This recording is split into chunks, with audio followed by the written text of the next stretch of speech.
दोस्तों आप सभी का स्वागत है मेरे YouTube चैनल मैथमेटिक्स 2.0 में। जैसे कि दोस्तों आप लोगों को पता है कि पिछले वीडियो में हमने चंद्रगुप्त मौर्य के बारे में पढ़ा था, अर्थात मौर्य साम्राज्य के बारे में पढ़ा था। मौर्य वंश के संस्थापक चंद्रगुप्त मौर्य के बारे में जाना था। दोस्तों जब चंद्रगुप्त मौर्य की मृत्यु 298 ईस्वी में हो जाती है, यानी 298 ईस्वी में, जैसे कि मैंने आप लोग को बताया था, 298 ईस्वी में कर्नाटक के श्रवणबेलगोला में जब उनकी मृत्यु हो जाता है 298 ईस्वी पूर्व में। इसके बाद अगर आगे की जो राजा की बात करें तो इनके बेटे आते हैं जिनका नाम था बिंदुसार। आइए अब बिंदुसार के बारे में कुछ विश्लेषण करते हैं दोस्तों। तो जन्म की बात की जाए तो बिंदुसार का जो जन्म होता है वह 340 ईस्वी पूर्व में पाटलिपुत्र में होता है, अर्थात बिंदुसार का जो जन्म हुआ वह 340 ईस्वी पूर्व पाटलिपुत्र में हुआ।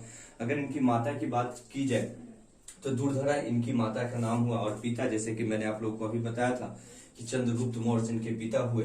साथ ही साथ अगर बिंदुसार की पत्नी की बात की जाए तो इनकी दो पत्नियां थी, एक का नाम था सुभद्रांगी और दूसरा का जो नाम था वह था चारुमित्रा।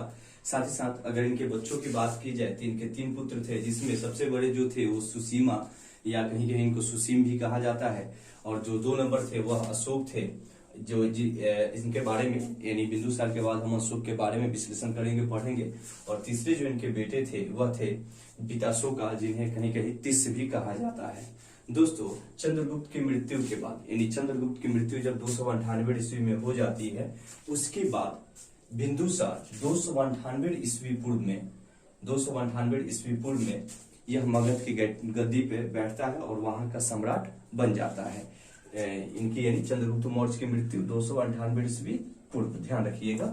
और जैसे इनकी मृत्यु 298 ईस्वी पूर्व में होती है, वैसे ही बिंदुसार 298 ईस्वी पूर्व में ही मगध की गद्दी पे बैठ जाता है और वहां का सम्राट बन जाता है। शासनकाल की बात की जाए तो दोस्तों इसके शासनकाल में दो समय बहुत जगह, बहुत सारे बुकों में, किताबों में, बहुत जगह मैं देखा हूँ और मैं सुना हूँ, तो कहीं कहीं 298 से 273 ईस्वी पूर्व तक और कहीं कहीं 298 से 269 ईस्वी पूर्व तक, अर्थात एक जो शासनकाल 25 वर्षों का, दूसरा जिसमें शासनकाल है थोड़ा सा परिवर्तन है 29 वर्षों का, इस टाइप से आपको मिलेगा।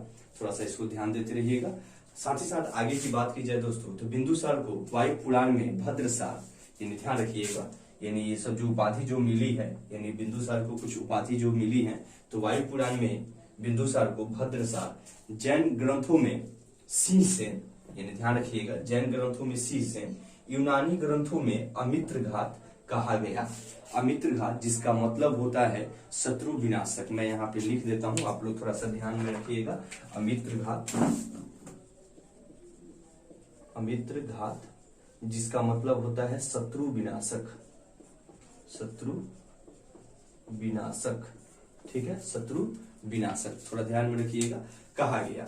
साथ ही साथ दोस्तों आगे की बात की जाए तो बिंदुसार के दरबार में यूनानी शासक जो एंटियोकस ने, यानी जो इनके दरबार में जो यूनानी जो शासक आए थे, और जो यूनानी जो शासक थे, यानी बिंदुसार के दरबार में यूनानी शासक एंटियोकस ने डायमेकस नामक राजदूत भेजा था, जिसे मेगास्थनीज का उत्तराधिकारी भी माना जाता है। ध्यान रखिएगा कि बिंदुसार के दरबार में यूनानी जो शासक था, ठीक है ना, जिसका नाम था एंटियोकस, इसने डायमेकस नामक राजदूत भेजा था, जिस राजदूत का नाम क्या था, डायमेकस, और इसी राजदूत को जिसे मेगास्थनीज का भी उत्तराधिकारी माना जाता है।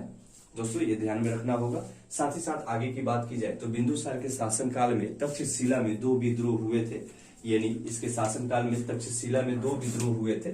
इन दोनों विद्रोहों में इसने अपने दोनों पुत्रों को, अर्थात बड़े बेटे और मझले बेटे को, इसने उसको दबाने के लिए, उसको ठीक कर, मतलब कहने का मतलब उस मामला को सल्टाने के लिए भेजा था। अर्थात बड़े बेटे की बात की जाए तो सुसीम, और मझले बेटे की बात की जाए तो अशोक को इसने उस विद्रोह को दबाने के लिए भेजा था।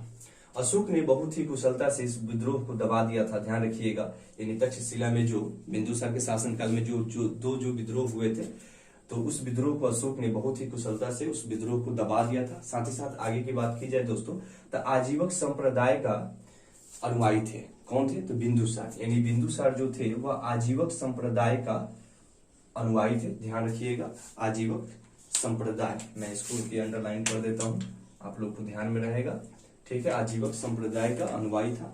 साथ साथ आगे की बात की जाए तो बिंदुसार अपने शासनकाल में कोई भी नया प्रदेश नहीं जीता था।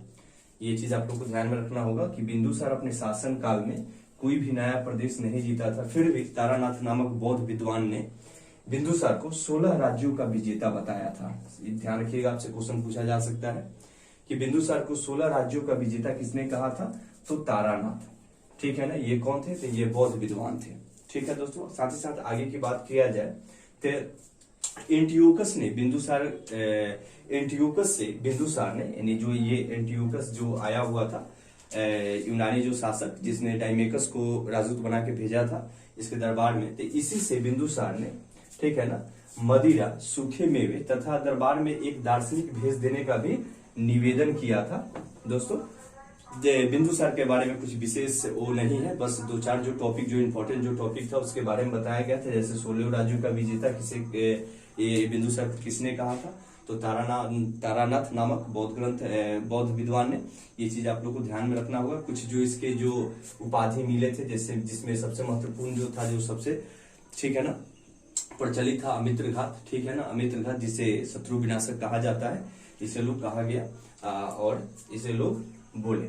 साथ ही साथ आगे की बात की जाए मृत्यु की, तो 269 ईस्वी में पाटलिपुत्र में ही बिंदुसार की मृत्यु हो जाती है। दोस्तों इसके बाद का जो हमारा विश्लेषण होगा, हम सम्राट अशोक के बारे में करेंगे, अर्थात इसके बेटे अशोक के बारे में करेंगे, अर्थात इसके मझले बेटे अशोक के बारे में। दोस्तों आप तब तक इसको अच्छे से पढ़ के, समझ के और अपने दिमाग में सेट कर लीजिए। चलिए ठीक है, मिलते हैं नेक्स्ट वीडियो में, तब तक बहुत बहुत धन्यवाद।